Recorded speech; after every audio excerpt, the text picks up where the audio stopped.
Alright, hello unicorns. I am back to continue talking about entering the Grand Line. These are the series of arcs leading up to the pivotal arc of the Alabasta saga.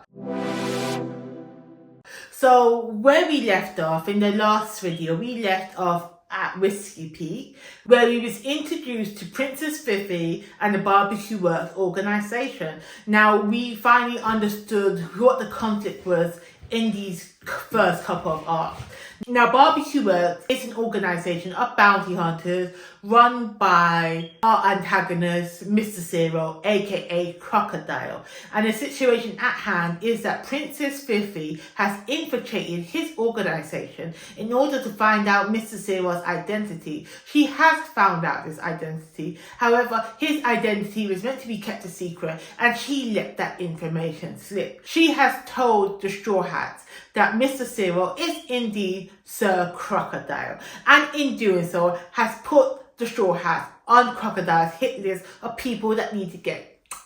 Okay, and that's where we are now. So the Straw Hats' goal now is to get Princess Fifi to Alabasta, to her country, in order to stop the coup, because Crocodile is trying to overthrow her government and take over her country. And the Straw Hats want to help stop this, or not help stop this, they want to get Fifi to her island to stop this, okay? But in order to get to Alabasta, as I said before, they have log poses. So they have to go from island to island, basically island hopping, until they get to their destination. So that leads us to our first arc in this part of the video, which is Little Garden. Now, the Little Garden arc is a mix between humor, adventure, and character development. It is set, and the Little Garden Island in itself is set on a prehistoric island. It's a prehistoric landscape. And now what is unique about this Grand Line in particular, each island has their own climate, has their own gravitational pull, I want to say, I'm not sure. But you can have like a summer island, a winter island, an island that has not been developed, that is still set in prehistoric times. And that's what Little Garden is. There's dinosaurs, there's ancient beings, and it's called Little Garden for the sole fact that everything is massive to us mere humans, but to giants everything's so teeny tiny. And that's what we find on this island. We find two giants called Dory and Broggy. While I do think Little Garden is a kind of a side quest story, it's a side arc, I enjoyed it, yes. Was it my favourite? No. Does it have its moments? Yes. But could I have continued watching without watching this? I don't know. I feel like One Piece doesn't necessarily have fillers like other animes and other mangas do. They don't have filler episodes. But I feel like this arc kind of dragged out a bit too long for my initial liking. Like, I enjoy a dinosaur. I enjoy a prehistoric civilization. That's what Little Garden was. So that part of it was fun to watch. Don't get me wrong. I grew up with Jurassic Park as one of my favourite fantasy movies of all time. I want Jurassic Park to be real, even though that spells the doom of humanity. But this, watching Little Garden, gave me that nostalgia back, gave me that feeling back that I got watching Jurassic Park for the first time. And as I said, we meet Broggy and Dory. Now their history, their conflict, these are two giants who have remained on this island for the past 100 years having a battle, fighting it out. And because it's been 100 years, they have forgotten the reason why they're fighting. They just know that when that volcano goes off in the middle, that's their signal to be like, you know what? Pick up arms, yes, do battle, yes, fight. They forgot the reason, but they know the fight must continue until they find a winner. Now, what I enjoyed about this particular part is that we realize that these giants used to be pirates 100 years ago, and they have their own bounties. And what that tells me about this world is that the pirate era was not only something new. It was not only some revelation that happened when the Pirate King died. No, pirates have been a part of society for eons, okay, for generations. And then it made me wonder, because it's been 100+ years since these people have been on the island, since the giants have been on the island. Do they have a statute of limitations? Because are their bounties still in effect after 100 years? It just, like, they don't remember why they're fighting. Can they even remember that they were pirates? Can the government remember why they wanted to catch it? I feel like after 100 years, and because they haven't been pirating for 100 years, their crime should have been absolved. Okay, their bounties should have been null and void. But it wasn't. Their bounties are still in effect. And that leads us to the content of this arc. So in this arc, we have got Mr. Free, who's a wax man. And I mean that he can produce wax, okay?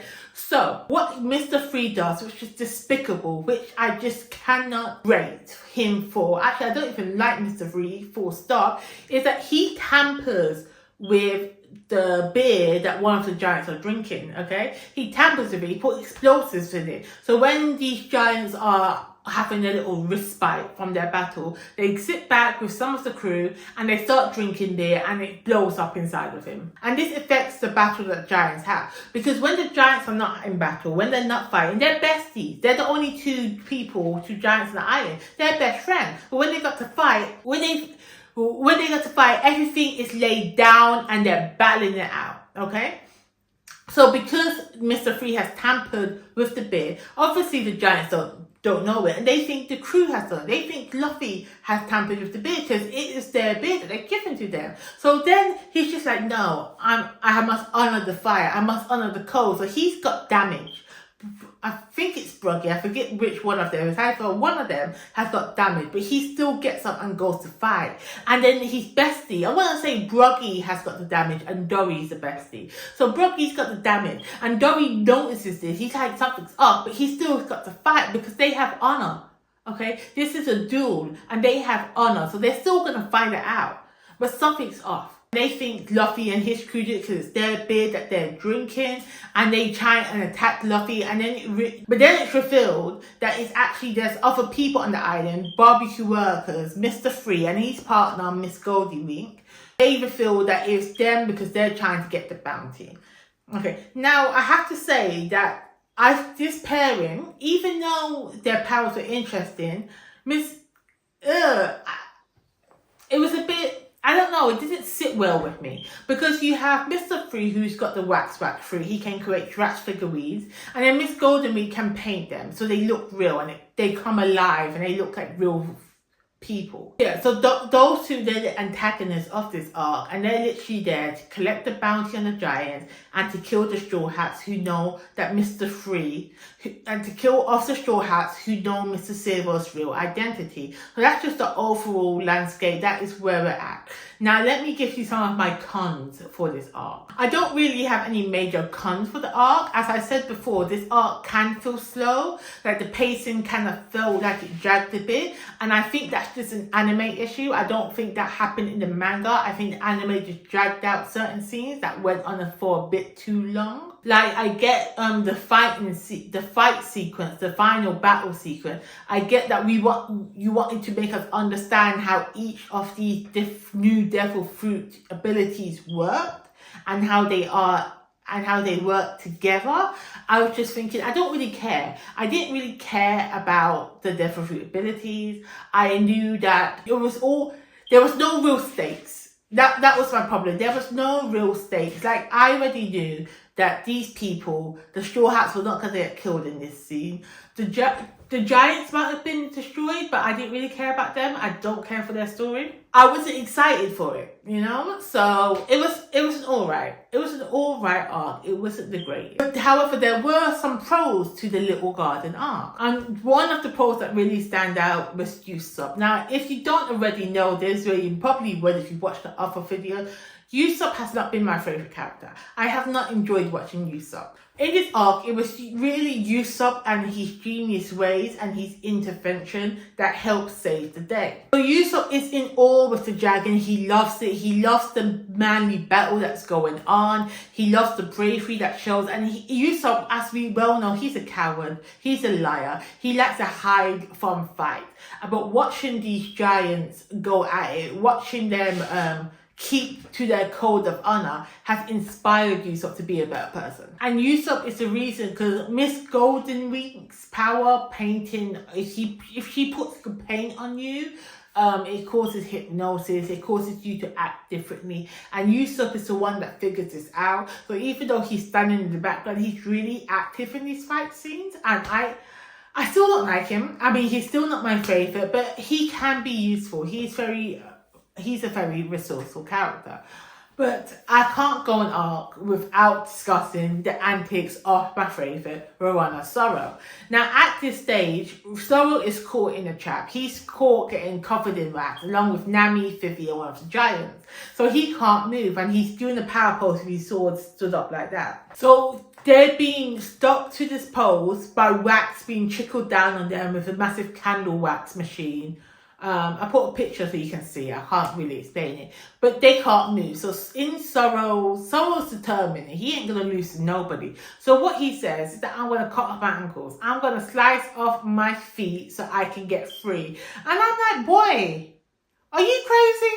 If you cut your feet off, you're going to bleed to death, number one. If you cut your feet off, how are you going to run around and use your swords, number two? Don't cut off your feet, Zoro, but he ain't listening to me. He can't hear me. He's already decided it. So he's got his swords and he was going to go slice his foot off that stuck to the candle machine from his ankles. But luckily, so Zoro starts hacking at his feet, but luckily, Luffy comes with the Doc that Princess Vivi's Doc character, comes and starts battling out, starts trying to save them and trying to get them out of it. So Zoro stops hacking at his ankles. And I'm like, there's a limit. There's a limit to the crazy, Zoro. I mean, I love you, but think. Think. You're gonna cut off your foot? Or what? Maybe, because it is One Piece and the ridiculous seems to happen all the time. Maybe he thinks he can sew them back on after he's cut them off and they will still work and it ain't going to cause no problems. I don't know. And there was a moment, so that was fun, I would suggest. And there was a Luffy moment because you can't go a One Piece arc without having a Luffy moment. And there was one moment where at the end of the fight where everyone's free of the wax figurine and Luffy has ran off to confront Mr. Free, and you're trying to find out because obviously, as I said, Mr. Free has his wax fruit abilities and he's made replicas of himself. He's made lots of them, all spread out. And he's cussing Luffy off. He's just like Luffy saying, you can't beat me because Luffy fights on instinct. He doesn't use his intelligence. He goes off on the rails. He only fights on instinct. And because Mr. Free is so intelligent, Luffy can never beat him. This is his worst opponent. And Luffy don't say nothing. He just throws out his arm and punches one of them in the face. This one happens to be Mr. Free, not his wax figurine. And then Mr. Free just like, how did you know it's me? And Luffy just like, instinct. And I thought, shut up, Luffy. You're doing bits now. You're doing it. That was a move. That was a move. And I have to rate you for that. Oh, I do have to mention one moment in the Little Garden arc that did actually make me have a kiki and a ha-ha. And that is Sanji. Now, before all the conflict and all the battles started, as soon as they landed on this island, Sanji and Zoro, the rest of the crew, they split up. Sanji and Zoro were going to find the biggest sea monster creature that they can find, not sea, but the biggest animal. They were going hunting and they wanted to bring back the biggest animal to see who wins. So Sanji went off on his own. And now during all this time, he's not been in the main conflict. He has not been fighting with the rest of the crew. Sanji, however, has found a hidden base of Mr. Free and Miss Golden Wing. And in that arc, you have addendum missions. This is the snail phone. And who's calling on this phone? But Mr. Zero. So then Sanji picks it up and pretends to be someone called Mr. Prince. And he's figuring out, like, well, what is this place? What's going on? Turns out that it's Mr. Zero asking him, has he killed off the Straw Hat's pirate? And Sanji goes, yeah, they're all dead. I got them. Okay, I killed them. And he's pretending to be someone called Mr. Prince. And so Mr. Zero is saying, I'm going to send the Unlucky are like two giant bird creatures. He's like, I'm going to send them over to check. And I think, oh, how are they going to do it? Well, probably when these birds come over, they're going to be long gone. But no. The birds show up, looking in the window, sees it's Sanji. They're about to go grass him up and about to go tattle on him. Sanji goes, beats them up. I don't know if they're dead yet, but beats them up, destroys them, and be like, yep, everything's good. So now at this point, Mr. Zero thinks the Straw Hats have been taken care of, has been neutralized. And I just thought, oh, Sanji, Sanji, you smooth operator. Loved it. And luckily for them, they have an internal log pose. So it's different than a long pose where they have to go from island to island. An internal log pose is to Alabasta. So they can go straight there. Okay, they don't need to go on these side quests, on these side adventures. So now I'm thinking, great, we can move forward with the story. We can just get to the major conflict at the end of this arc real fast. And we also get to know that Smoker, back from Logtown, Smoker is actually hunting them, and he overhears the conversation between Sanji and Mr. Zero. So now we have the Marines are on their tail hunting them down. So it's getting me excited. It's getting me wanting to know what happens next. So as I said, Little Garden arc, I mean, was it a necessary arc? Yes. So we learn things. It moves the plot forward.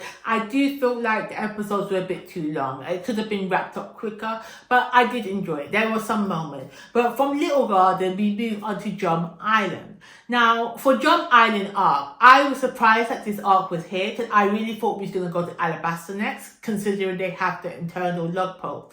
However, Nami is sick because back on Little Island, it's a prehistoric island. Nami was out there, skin out, in her bikini top, living her best life, as you should go enjoy yourself. But she got yammed up by the mosquitoes. Now, the mosquitoes, they're prehistoric. They have these, imagine you getting malaria back from the 1700s that we have no cure for. That's what Nami has. She's getting sick. So we have to go to the nearest island that they can possibly get to help save Nami's life. Entering Jump Island, the island of winter. It's snowing, it's cold, it's freezing. Don't make no sense, but this is One Piece. We go with it. So luckily, Jump Island is known for medical care. They are known for their doctors. So I'm thinking, okay, it's very convenient. It works. What shenanigans can we get up to here? So as soon as they get to the island, Luffy's just like, okay, we need to get a doctor. Let me jump off and let me go find some help. Now, one thing that annoys me about Luffy is that he goes off on a handle. He don't think about nothing nor no one. He sees something that he wants, he's gonna go get it. And it's always gonna be like, he doesn't, what is it, critical thinking? He doesn't have something. He's missing, there's something loose within him. So, but he doesn't have like an understanding of the larger picture. He's very narrow-minded when it comes to things he wants and things he's decided. If he wants it, he's going to get it no matter what. Okay? And that's where Fifi comes in handy, because Fifi literally tells him that he's being a bad captain because he's entered this island, Jump Island. They are really hesitant about outsiders, so they're not looking to help, and he's ready to fight it. And Fifi's just like, no, Nami needs help. You need to start acting like a good captain and get her help instead of going off at the rails, because you going off at the rails is not going to help save your navigator. And the one thing that I do have to say that Luffy is a good horse. He heard Fifi's complaint. He took in what Fifi said and just like, you know what, you're right. I'm not being a good captain. Let me sit back. Let me settle myself down. Tell me what I need to do. Tell me what I need to do to save this girl, to save my Nami. Then we meet Dalton. Now Dalton is like the island's guardian, and he says that there's only one doctor on this island and she's up the mountain. She's left. So you need to take Nami up the mountain to go find this doctor and help save her life. And that's what Luffy and Sanji do. They collect Nami up and they start running up the mountain. And I did have to laugh at that. I did Kiki and Haha, this little thing. It's about the wardrobe choice, because man's got a little warm jacket under the warm coat, but he's still wearing shorts and still wearing flip-flops in the snow. Running up the mountain. Like, your foot bottom must be tough. How are you not cold?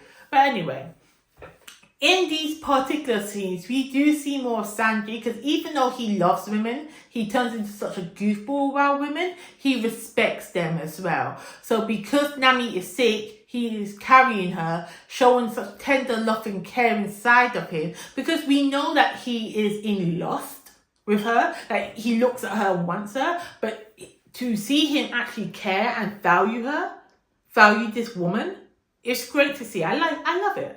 But let me get into the crux of this arc. Why this arc is so pivotal, why this arc is needed, and why it should never be avoided, okay? I don't think any episodes in One Piece should be avoided, but this arc is the introduction of Tony Chopper. Now, Tony Chopper is a weird creature. I would say weird because he was a reindeer who ate the devil fruit that turned him into a human. But he's not really a human because he still looks like an animal, okay? But he has the ability for cognitive thinking. He can talk. He's a humanoid reindeer, okay? But he ate this as a young reindeer. So he was shunned by his reindeer family. He was shunned by the humans. So he was always left in the wilderness. And what I have realized with One Piece is that everybody has a tragic backstory. There's nobody that really was kiki and ha and having a good old lavish time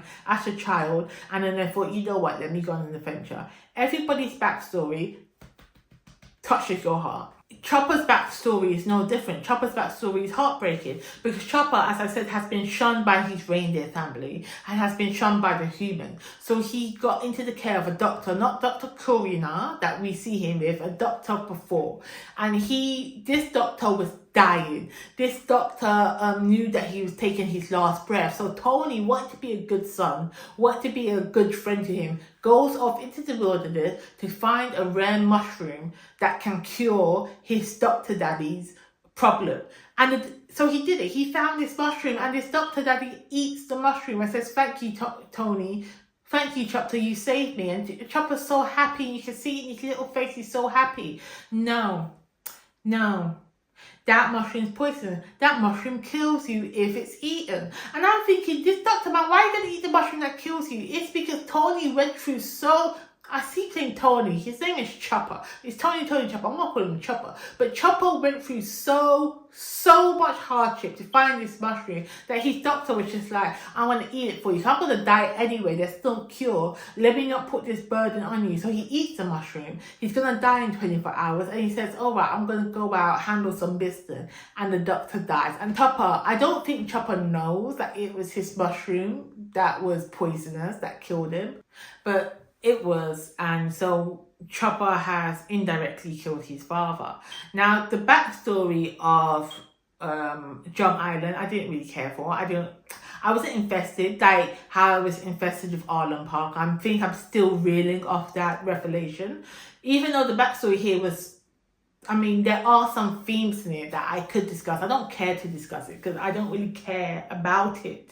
The only takeaway from this arc is that the crew now have a doctor, because Tony Chopper is a doctor, and because the Jump Island, the humans that live there, they don't value Chopper as a human, and the doctor that raised Chopper up was friendly to pirates. Like, he had his own pirates. Like, he wanted to go on an adventure. He liked traveling. So now Chopper is taking up his mantle. It's now gonna join the It's now going to join the Straw Hats and become their doctor. So that's why Jump Island, in particular, was important to One Piece. Otherwise, meh.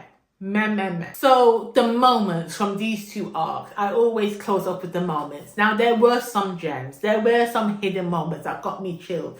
Number one being where Luffy is in Jump Island arc. Luffy's at the top of the castle holding the flag that was the Doctor's pirate flag and screams down to Chopper, Chopper, you are my friend, telling him to come out to sea with him. And that gave me chills. That gave me flashbacks to in the Arlong Park arc where Luffy was telling Nami that you are my friend, that you're a part of my crew. And that's the same feeling I got watching Luffy do the same for Chopper. Because before all this, he's running around the castle trying to get Chopper to join the crew. But Chopper's so shy and he's so hesitant around humans. He's like, no, I can't do it. But Luffy, as I said, Luffy wants what Luffy wants and he's going to get what he wants, okay? So he's not taking no for an answer. And that's how we got Chopper. And that's how we got our reindeer. The next favourite moment is, again, it's about Chopper.